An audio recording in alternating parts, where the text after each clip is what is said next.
আসসালামু আলাইকুম ওয়া রাহমাতুল্লাহ। কোরআনের চিকিৎসার পেজ থেকে সকলকে আন্তরিক শুভেচ্ছা এবং মোবারকবাদ জানাচ্ছি।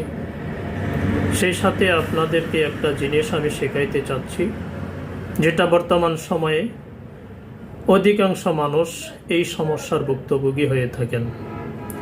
মানুষ শত্রু বা জিন শত্রু যখন মানুষের পিছনে লাগে, ক্ষতি করার চেষ্টা করে, বিভিন্নভাবেই মানুষকে ক্ষতি করার চেষ্টায় লিপ্ত থাকে।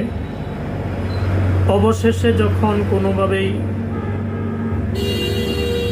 সঠিকভাবে, সুন্দরভাবে বা তার মন চাহিদা মতো ক্ষতি করতে সক্ষম না হয়, তখন তারা তান্ত্রিক, কুফুরিকারী, কবিরাজের শরণাপন্ন হয়ে জাদু করে। জাদু মানুষেও করে, জিনেরাও করতে পারে। জিনেদের বিষয়টা সেটা আলাদা, সেটা অন্য টপিকে ইনশাআল্লাহ আলোচনা করব।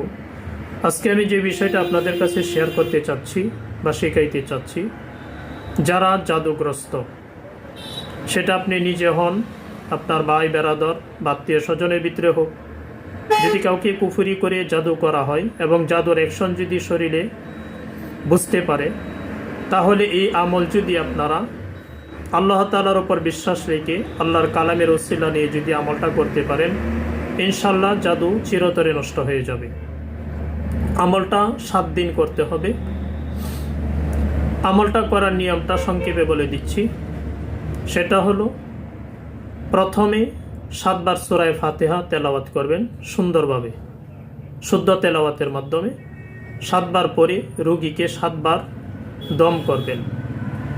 অনেকেই দম বোঝেন না। দম বলতে একবার সূরা ফাতিহা তেলাওয়াত করলেন, এভাবে ফু দিলেন, দম করলেন, এটাকে দম বলে। এইভাবে 7 বার সূরা ফাতিহা পরে 7টা দম, আয়াতুল কুরসি 7 বার পরে 7টি দম রোগীর উপরে দিবেন।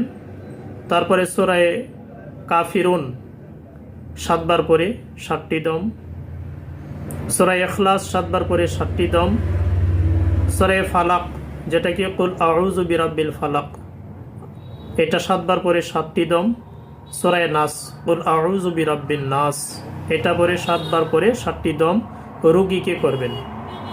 এটা হলো একটা আমল। পাশাপাশি আরেকটা আমল হইল, এই সূরাগুলি অর্থাৎ সূরা ফাতিহা, আয়াতুল কুরসি এবং 4 কুল, কুল ইয়া আইয়ুহাল কাফিরুন, কুল হুয়াল্লাহ, কুল আউযু বিরাব্বিল ফালাক, কুল আউযু বিরাব্বিন নাস, এই প্রত্যেকটাকে 7 বার পরে পানিতে দম দিবেন, অর্থাৎ পানিতে ফু দিবেন। ফু দেওয়ার পর এই পানি রোগীকে খাওয়াবেন, সকালে, দুপুরে, রাত্রে, কমপক্ষে 12 ঘন্টা যেন ওই পানিটা খেতে পারে, এতটুকু পরিমাণ পানি নেবেন এবং এই পানি গোসলের পানির সাথে মিশিয়ে গোসল করাবেন। এইভাবে যদি 7 দিন আমল করা যায়, জাদু যত বড়ই হোক, যত কঠিন হোক, যেমন কুফরি করুক, আল্লাহ তাআলার কালামের ওসিলাই, আল্লাহ তাআলার কালামের শক্তিতে এই সমস্ত জাদুগুলি নষ্ট হয়ে যাবে ইনশাআল্লাহ। এই আমলগুলি আপনি নিজে করতে পারেন, আপনার আত্মীয় স্বজন বা নিজ নিকটাত্মীয় যারা আছে তাদের ভিতরে যদি কেউ এইভাবে জাদুগ্রস্ত হয়ে থাকে, ইনশাআল্লাহ এই পরীক্ষিত আমলটা আপনারা করতে পারেন। আশা করি আল্লাহ তাআলার রহমতে, আল্লাহর কালামের ওসিলাই 100% ফলাফল পাবেন ইনশাআল্লাহ। আসসালামু আলাইকুম।